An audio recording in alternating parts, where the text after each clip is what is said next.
کیا آپ بھی ایسے لوگوں سے تنگ آ چکے ہیں جو ہر بات میں بدتمیزی کرتے ہیں، جو آپ کو غصہ دلانے کی کوشش کرتے ہیں اور پھر آپ بعد میں افسوس کرتے ہیں کہ مجھے ایسا جواب نہیں دینا چاہیے تھا؟ کیونکہ یہ نفسیات ہے انسان کی کہ انسان جو ہے وہ غصے کا جواب جو ہے وہ رد عمل جو ہے وہ غصے سے دیتا ہے۔ تو ذہانت اور عقل مندی کا یہی تقاضا ہوتا ہے کہ اس کو کس طریقے سے جواب دیا جائے۔ بعد میں افسوس کیا جاتا ہے کہ کاش میں بہتر جواب دیتی یا میں بہتر اس طریقے سے نہ کہتی یا ایسے جواب دیتی تو زیادہ اچھا تھا۔ نمبر 1، فوراً ریئیکٹ مت کریں۔ اگر آپ کو کوئی بھی جو ہے آپ سے بدتمیزی سے بات کرتا ہے نا تو فوراً ایک دم سے اس کو ریئیکٹ مت کریں، بدتمیزی کا جواب مت دیں۔ پہلا اور سب سے اہم طریقہ جو ہے نا وہ فوراً ریئیکٹ مت کریں۔ بدتمیز انسان ہمیشہ یہی چاہتا ہے کہ آپ غصے میں آ جائیں، چیخیں اور اپنا سکون کھو بیٹھیں، آپ اپنا سکون خراب ہو جائے، آپ ذہنی ڈپریشن میں چلے جائیں، بیماری کا شکار ہونا شروع ہو جائیں۔ لیکن آپ جب پرسکون رہتے ہیں نا تو سامنے والا جو ہے نا وہ خود بخود کمزور اپنے آپ کو محسوس کرنے لگتا ہے۔ یاد رکھیں غصے میں دیا گیا جو جواب ہوتا ہے نا اکثر بعد میں شرمندگی دیتا ہے۔ بدتمیز جو لوگ ہوتے ہیں نا وہ صرف شور کی توقع کرتے ہیں آپ سے، وہ چاہتے ہیں کہ شور شرابہ ہو، سکون سے کوئی بات نہ ہو۔ جو انسان اپنے غصے پر قابو پا لے نا وہ آدھی جنگ تو ویسے ہی جیت لیتا ہے۔ نمبر 2، اپنی عزت نفس برقرار رکھیں۔ دوسرا ذہین جو طریقہ ہے نا وہ اپنی عزت نفس پر سمجھوتا نہ کرنا، کچھ بھی ہو جائے۔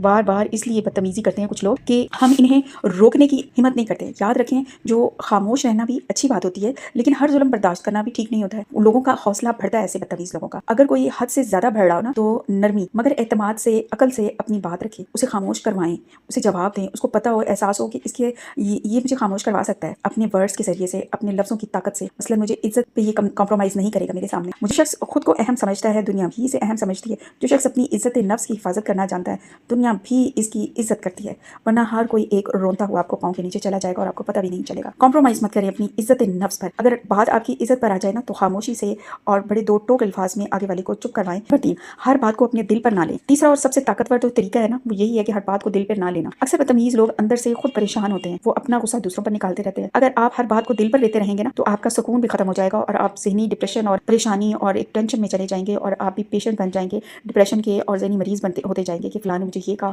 او مائی گاڈ ایسا ہو گیا، ایسا کہا اس نے، ایسا مت سوچیں کسی کے لیے اتنا۔ اس لیے ہر لفظ پر سوچنے کے بجائے اپنی ذہنی سکون کو ترجیح دیں زیادہ۔ آپ اگنور کرنا سیکھیں، لوگوں کے جو ہے نا وہ غصے میں کہی ہوئی باتوں کو اگنور کریں، اس کو دل پر مت لیں۔ خود سے پوچھیں کیا یہ شخص واقعی میرے وقت اور سکون کے قابل ہے؟ اکثر جواب ہوگا نا وہ نہیں میں ہوگا، تو پھر کیوں ہم ایسے لوگوں کی باتوں کو اپنے دل پر اور دماغ پر اثر انداز ہونے دیں؟ سمجھدار انسان ہر بحث میں نہیں جو ہے نا وہ کودتا ہے، وہ چاہتا ہے کہ کہاں خاموش رہنا ہے مجھے اور کہاں دور ہو جانا ہے مجھے۔ جو انسان خود پر قابو پا لیتا ہے نا وہ دنیا کی ہر مشکل پر قابو پا سکتا ہے۔ اصل طاقت جو ہے نا وہ دوسروں کو ہرانے میں نہیں ہے، خود کو سنبھالنے میں ہے۔ بدتمیز لوگوں کو چیخ کر نہیں بلکہ اپنے اخلاق، سکون، اعتماد اور عقل سے خاموش کروایا جاتا ہے۔ اگر آپ اپنے جذبات کو کنٹرول کرنا سیکھ جائے نا تو کوئی بھی انسان آپ کا سکون نہیں چھین سکتا۔ آج سے فیصلہ کریں کہ آپ ہر بات پر غصہ نہیں کریں گے بلکہ اپنی عزت نفس اور ذہنی سکون کو ترجیح دیں گے۔ اگر آپ اپنے جذبات پر قابو پا لیں، اپنی عزت کی حفاظت کریں اور ہر بات کو دل پر لینا چھوڑ دیں تو کوئی بھی انسان آپ کا سکون نہیں چھین سکتا۔